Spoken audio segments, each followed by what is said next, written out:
Eu queria que você fizesse um resumo aí desse... Óbvio, quem quiser mais informações vai ter que acessar... Olha os destaques. Vai ter que olhar os destaques, que é a palavra que a Mariana mais fala na vida dela. Olha os destaques, você não vê os destaques. Eu acho que se compara essa raiva, a raiva que a gente sente quando a gente recebe um convidado e o convidado não vem com muito tempo, né, Yas? Sim. Já aconteceu mais de uma vez. É triste. Eu esqueci de falar que eu tinha que ir embora em 10 minutos. Não é por isso, não é pelo convidado. Lindona, Não é pelo convidado. seu pé tá Tá acorrentado na Não é mesa. pelo convidado. É porque assim, ó, a pessoa vem e fala pra gente assim: beleza, eu vou, mas eu tenho gravação tal hora. A gente precisa respeitar o convidado, né? Então a gente já recebeu gente aqui que tinha um compromisso depois.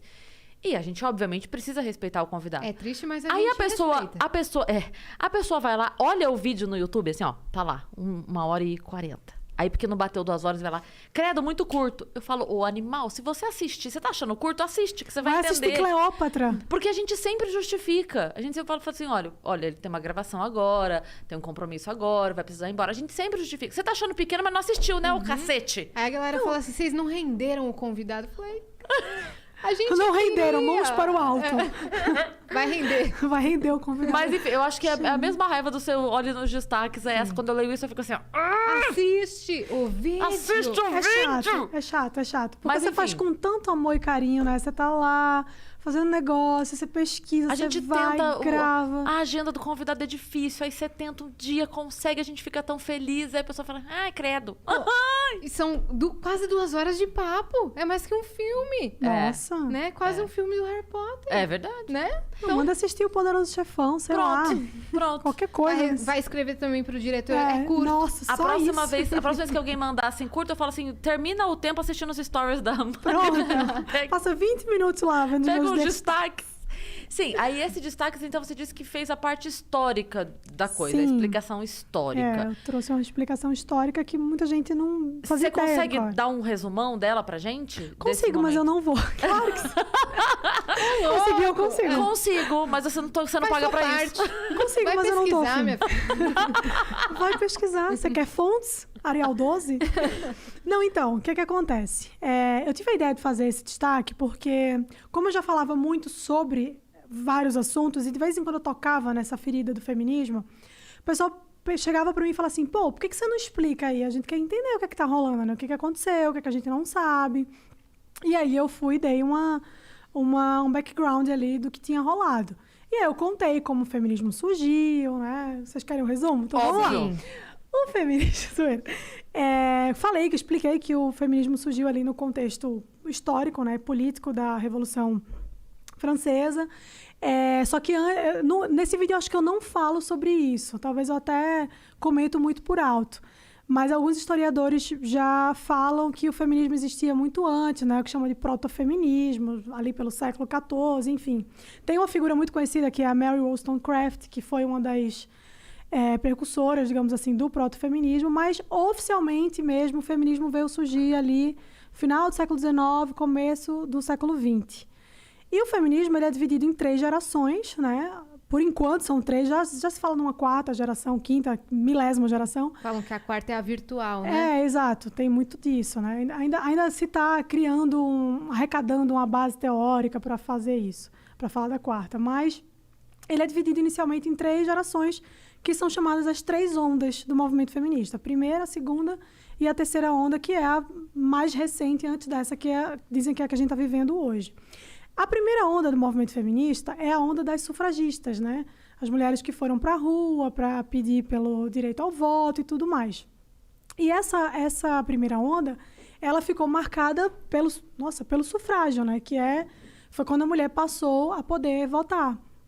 E tem vários nomes que são muito influentes dessa primeira onda, mas um dos mais influentes é uma moça chamada Pankhurst, que ela foi uma das pioneiras ali do movimento das sufragistas. Ela, inclusive, fazia reuniões na casa dela para decidir como é que iam ser as movimentações, a mobilização, enfim. E aí, essa primeira onda, ela vem com esse propósito de pedir por direitos civis, né? A gente quer poder votar, a gente quer poder fazer outras coisas que a mulher não podia fazer naquela época. O que não se conta dessa história é como tudo isso aconteceu e qual era a motivação e qual é a fonte que o feminismo já começou bebendo desde o seu início, né? Que as pessoas muita gente não sabe. O feminismo ele é um movimento que ele tem origem no socialismo, nas ideias socialistas, de Marx e de Engels, enfim. E, por causa disso, ele se mantém assim até hoje, né? Claro que hoje, por exemplo, nessa terceira onda, né, até os anos 90, surgiram várias vertentes do feminismo. Então, assim, são mais de 20 vertentes. Anarcofeminismo, feminismo liberal, feminismo cristão, afrofeminismo, feminismo radical, enfim. Tem várias vertentes. Mas, naquela época, né, o propósito era esse, era lutar pelos direitos civis. E a base que existia ali por trás, a base teórica que existia por trás do feminismo era o socialismo, o marxismo. O feminismo ele puxa muito uma teoria, né, do patriarcado, que é uma teoria que foi explicada por Engels no livro chamado... Eu nunca lembro a ordem do título do livro, mas ele fala sobre a origem da família, da propriedade privada e do Estado. E nesse livro ele vai falar sobre essas relações, né, de treta que existe entre os homens e as mulheres. E ele vai falar que a mulher está sempre numa situação de submissão e que ela precisa romper com isso e tudo mais, porque o objetivo é a revolução, sempre. Sempre o objetivo vai ser a revolução. Então, ele começa a partir daí, né? E aí você tem essas feministas, que são as sufragistas, que muitas brigavam entre si, justamente por causa do viés de político que existia. Não era simplesmente, vamos lutar pelos nossos direitos. Era uma corrente que tinha como objetivo final a revolução comunista, a revolução de esquerda. Então, várias sufragistas que fizeram parte do movimento no começo caíram fora, porque falaram assim, não, eu não tenho nada a ver com isso, não é para ser um negócio político, é para lutar pelos meus direitos, não é para ser um negócio político, o que é até uma coisa meio contraditória, porque se você fala de direitos, você está falando sobre política, enfim. Mas aconteceu dessa forma, então... Mas, de repente, elas entendiam que, o direito da mulher não pode estar atrelado a nenhum outro interesse. Exato. E isso não está me representando. Era política ideológica, no caso, Sim. né? O problema era a ideologia, porque muitas mulheres não concordavam com a ideologia, então elas não queriam ter o nome delas ali associado. E a Pankhurst, que foi uma das principais sufragistas, ela tem uma história muito controversa, assim. Ela era uma mulher que estava sempre à frente ali dos movimentos, e ela era muito militante, ela já era muito militante. Ela tinha 5 filhas e ela expulsou uma das filhas do movimento porque ela achava que a filha dela não era tão louca quanto ela, assim. Não, você tem que ir para cima, tem que tretar. A mulher tinha escrava em casa, assim, não é escrava, mas era quase. Então, assim, isso é o que marca, em resumo, a primeira onda do movimento feminista, essa busca pelo voto, né, pelo sufrágio feminino. E aí, depois, conquistados os direitos ao voto, né? Uma outra coisa interessante que não se fala também, que é um contraponto aí, é que naquela época os homens poderiam votar mediante algumas condições, né? E uma delas era os homens que votavam como um bônus, uma espécie de bônus ao ônus que eles tinham de servir o país. Então, assim, para o homem poder votar, ele tinha que estar disposto a ir para a guerra. Então, assim, basicamente era isso. Quando as mulheres as sufragistas passaram a lutar pelo direito ao voto, isso não foi colocado em questão. Tipo assim, a gente só quer o bônus, que é poder votar, mas a gente não quer ir para a guerra, a gente não vai para a guerra não, vai tudo lá, eu não vou não. Então, assim, eu brinco dizendo que assim, o voto, ele na verdade não foi exatamente uma conquista, ele foi meio que um presente, foi dado. Porque se elas tivessem um ônus ali para poder votar, e aí tivessem direito ao voto por isso, tudo bem, porque era assim com os homens. Mas com as mulheres não foi. Bastava ser mulher que elas poderiam votar. E continuou, né? Assim?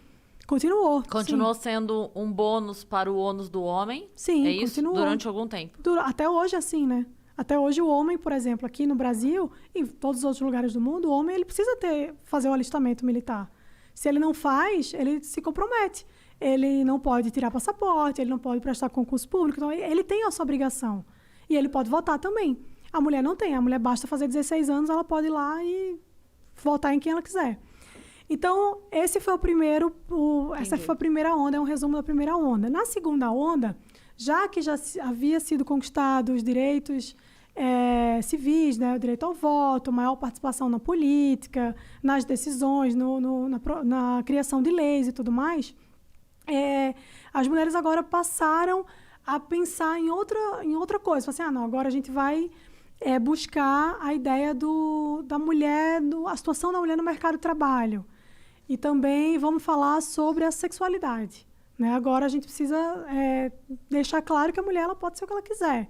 Ela não tem que ser mais uma mulher submissa ao homem e tudo mais. E, mais uma vez, isso tudo é porque quando a gente fala assim, dessa forma, fala, mas tudo bem, né? Ué, tem algum problema a mulher ser submissa ao homem? Não.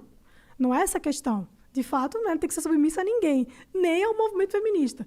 Mas a questão é que o objetivo sempre era, e é bom ter sempre isso em mente, o objetivo final sempre era a revolução. Então, assim, não era porque elas não podem ser submissas ao homem, é porque elas deveriam ser submissas ao Estado. Era sempre ao Estado. Então, na segunda onda, já começa muito essa pauta da sexualidade. E aí você tem na segunda onda nomes muito importantes como Firestone. Depois vai aparecer uma influência ali da Simone de Beauvoir, que é muito mais presente na terceira onda. A terceira onda já é a onda que vai falar sobre ideologia de gênero. Já é a onda que vai dizer assim, você não precisa ser mulher, você pode ser homem, você pode ser um unicórnio, o que você quiser. E a terceira onda é onde a Simone de Beauvoir é muito mais forte, assim, né? Com aquele livro Segundo Sexo, eu acho, eu não lembro, mas acho que é esse. Que é um livro onde ela vai trazer como se fosse uma espécie de tratado sobre o que o movimento feminista naquela onda deveria fazer. Ela dá todas as diretrizes ali. E aí a terceira onda do movimento feminista ela se pauta a partir dessa ideia da sexualidade, da segunda onda, da sexualidade, da ideologia de gênero e tudo mais. A terceira onda, que é a mais recente, ela já vai vir um pouco mais radical, né? Ela já vem com um discurso muito mais radical. Ela tem uma influência muito forte do movimento punk, que é uma curiosidade que pouca gente sabe. E essa terceira onda é a onda que o feminismo ele já vai se desdobrar em várias outras vertentes, né? Então, você não tem mais só o feminismo. Você tem o feminismo liberal, o anarcofeminismo. Isso é final dos anos 90. No meados dos anos 90, por ali, 2000 e pouquinho. E agora, que como eu estava falando, já se tem notícia de uma quarta onda, que é uma onda que vai vir digital, né? Uhum. É a organização de movimentos feministas através da internet. Na terceira onda, aí já começa aquela coisa da descaracterização de alguns termos. Por exemplo, puta, vadia. O movimento feminista ele se apossou desses termos para tentar tirar a conotação ruim que tem, né? Então, você tem a marcha das vadias, você vai ter várias sou puta, enfim, essas coisas que elas se apropriaram para tentar dar uma modificada no termo. E aí, essa última onda é a onda mais recente, né? Que é a quarta, que ainda não se... Eu não falo muito dessa onda porque não tem muita base teórica sobre isso. Ainda estão escrevendo, tem muita feminista escrevendo sobre isso. Meu Deus, quero nem saber o que é que vem aí. Mas, enfim, então, em resumo mesmo, é isso. Assim, dava para falar aqui por muitas horas sobre esse assunto, porque tem muita coisa, tem muita nuance aí das ideias, né?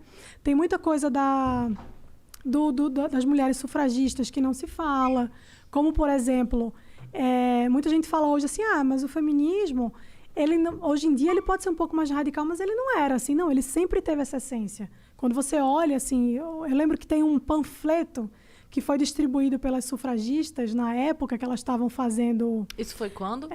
Assim, pra gente ter uma noção histórica... No final do século XIX ali. Tá bom. Começo do século XX. E falei pra você que data, eu sou péssima. Você fala, que data? Não sei que dia é hoje. Mas foi pra gente ter uma ideia de distância. Então, tem um panfleto que elas distribuíram que elas comparavam homens a cachorros, assim. Tinha muito essa coisa de criticar o casamento, a maternidade, de falar que mulher não precisa ser mulher. Tem a coisa da crítica à heterossexualidade. Elas falam que a heterossexualidade é uma coisa imposta. Ou seja, se fosse para ser uma coisa natural, a gente não seria heterossexual. A gente seria lésbica. Então, assim, tem muita teoria que existe dentro de todo o movimento feminista. Tem muita coisa, você entra em muitos aspectos aí que, obviamente, se eu fosse falar aqui, ia ficar o dia inteiro. Mas é muita coisa. Então, assim, a minha ideia com esses stories era trazer esse panorama e dizer, Nos próprios olha... stories tem um pouco mais detalhado tudo Tem isso. muita coisa mais detalhada, tem... eu falo lá do movimento da pluma branca, que eu também não vou falar o que é, vou mandar todo mundo pesquisar aqui, porque é um negócio muito pesado. Então, assim, tem várias coisas aí que se você for pesquisar, você vai falar, putz, mas é isso, caramba. Mas você vê que não é exatamente como você... Porque, assim, o feminismo, ele vende muito uma propaganda, que é o que eu falo, assim, que é o que a maioria das pessoas compra, né? Que é a propaganda do, não, mulher tem que ser o que ela quiser, direitos iguais, tudo mais. E isso realmente é maravilhoso. Qual é a pessoa, é o que eu sempre falo, qual é a pessoa em sã consciência que vai achar que a mulher não tem que ter o mesmo direito dos homens? Tem que ter, óbvio. Só que essa é a superfície, né? O que está ali na beira, marginal. Quando você vai entender o que é, de fato, o movimento feminista, como ele se estrutura, qual é a base teórica, de onde ele se origina, qual é o objetivo final, aí você entende que, pô não é só eu quero direitos iguais. Você entende que tem toda uma conotação ideológica, né? O feminismo, ele é um braço do socialismo. E aí, se você não é alguém que compactua com essa ideologia, você é cortado a cabeça fora, né? Que foi o que aconteceu comigo. Eu falo muito dessa minha experiência. O feminismo, ele fala muito sobre, não, é pela mulher, sobre a mulher. Mas qual mulher? Porque eu também sou mulher. Desde que concorde. Mas porque eu discordei, então, assim, tem um movimento aqui no Brasil... Tipo, ou você tá com a gente ou você tá contra a gente. Exato, E não é bem isso, né? Assim, não é esse o ponto. Eu posso... Isso você, pra criar esse embasamento, você pesquisou em livros escritos por feministas. Sim. Até porque não tem muito, assim, temas que eu conheça, não tem uma base bibliográfica muito grande contra o feminismo. Hoje tem mais livros. É mais atual, assim, mas... Tudo isso eu vi lendo as próprias feministas, né? Lendo todas elas. Beth Friedan, a Firestone, a Simone de Beauvoir, que é uma pessoa que tem uma... Eu não consigo entender como as pessoas idolatram a Simone de Beauvoir. É um negócio bizarro. Porque a história dela é muito perversa. A mulher tinha uma relação duvidosa com galera nazista. A mulher era pedófila. Ela fez um monte de merda lá. Fez um monte de merda, assim. Tinha relação, abusou de alunas. Ela teve a licença dela para... ensinar na França caçada, porque ela era acusada de abuso de menor de idade. Então, assim, como é que essa mulher pode ser ícone de um movimento que diz lutar pelas mulheres? É tão contraditório, entendeu? E mais o que eu falei... Mas é porque nunca é o que se fala, né? Mas quem fala. Exatamente, é quem fala. E aí, fala. a partir do momento que aquela pessoa... A gente decidiu que essa pessoa tá com a gente, então qualquer coisa de ruim que haja sobre ela, a gente vai esconder. Pra que não... É aquela coisa, né? Eu não consigo atacar o seu argumento, então eu ataco você. Bem por aí. E a mesma coisa ao contrário. Eu não consigo justificar o argumento, então eu vou endeusar a pessoa, porque aí tudo que ela disser... as pessoas vão ter que aceitar, porque eu endeusei a pessoa.